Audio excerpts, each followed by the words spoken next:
انا قررت ان انهي سطوة امريكا على الابطال واخترعت ابطال خارقين عرب هيكسروا الدنيا، وكل بطل خارق هو ممثل لدولة عربية مختلفة وليه قوة خارقة متصلة ببلده ومنشأه وليه اسم خاص ببلده. بما ان كل الابطال الخارقين جايين من امريكا، وكل الفضائيين الغزاة لما بيحتلوا كوكب الارض بينزلوا على امريكا، يعني مفيش مرة تخيش معاهم وينزلوا على بهتيم ولا بلبيس ولا كفر عبده ولا القللي حتى. سبحان الله، كل مرة الابطال الامريكان بيسحقوهم ويدمروا الفضائيين، مفيش مرة برضو الاشرار تكسب بالغلط كده ولا حاجه. بقى يلا بينا نبدا، ومعاكم محمود عشري من 5 في عينك، ونسمي الله ويلا نكون فرقه العداله العربيه ونبتدي بام الدنيا. اول بطل خارق معانا هيكون مصري الجنسيه. دورت كتير على انسب اسم وصفه للبطل الخارق المصري، لدرجه اني بفكر اعمل حلقه لوحدها لابطال خارقين من كل محافظه من كتر ما نقدر نطلع ابطال. بس اجمد بطل خارق مصري وصلت له هو المنوفي مان. المنوفي مان بطل خارق اتولد في المنوفيه في مركز الباجور، وزي ما انت عارف ان المنوفيه ما بتخرجش غير علماء وباحثين، فصاحبنا المنوفي مان كان نفس الحال.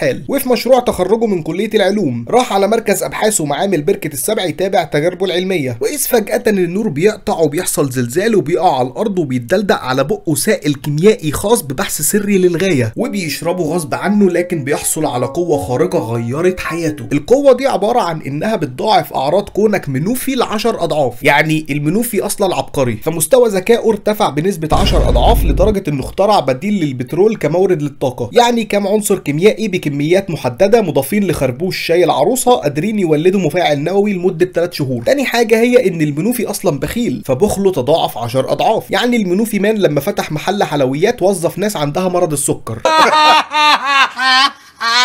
طب احنا هنستفيد ايه من المنوفي مان في اتحاد الابطال الخارقين العرب؟ حاجتين: اختراعات عبقريه باقل تكلفه، وهو اللي هيكون مسؤول عن الشراء والفصال مع محلات بيع ازياء ومعدات الابطال الخارقين. البطل التاني معانا هيكون سعودي واسمه كابتن كبسه، شاب عادي جدا اتولد في الدمام ونقل لجده عشان جاله عقد عمل 2 سنين. كابتن كبسه قوته الخارقه مميزه جدا عن اي قوه تانيه. ببساطه كابتن كبسه بيقدر ياكل من 400 ل 800 طبق كبسه خلال ساعه بالكتير، والفرق بينه وبين الامريكي اللي بياكل 400 وجبه بيج ماك انه بيحرق الاكل ده بسرعه خياليه، وعشان كده هتلاقيه رفيع عادي مش شبه الميكروباص. طب ده هيفيدنا بايه يا عم عشري؟ لا، هو بس معانا عشان لو حبينا نقدم على موسوعه جينيس ونكسر رقم قياسي على اكتر واحد كل كبسه في ساعه واحده نقدر نقدم بيه. ثالث بطل خارق معانا هيكون من سوريا واسمه شاورما مان. راجل كان شغال شيف سيخ شاورما قد الدنيا عند ابو مازن السوري، بيجيله زباين من جميع انحاء العالم، من طنطا ودمنهور وصمنلوط ومركز مطوبس، يعني راجل عالمي. قوته عباره عن انه بيحول ميه البحر لطوميه، فمنطقته الاساسيه هتكون على السواحل والمناطق البحريه، ويقدر يستخدم الميه لتحويلها لطوميه ويضرب بيها اعدائه يخليهم رايحين شغلهم ريحه بقهم طوم، فالناس تقرف منهم ويبقوا منبوذين من المجتمع. وده هيكون مسؤول في فرقه العداله العربيه عن الغدا والعشاء عشان بعز الشاورما السوري الحقيقه. رابع بطل خارق معانا هيكون من السودان واسمه ابو الزول. ابو الزول قوته الخارقه انه بيحول اي حاجه لهرم.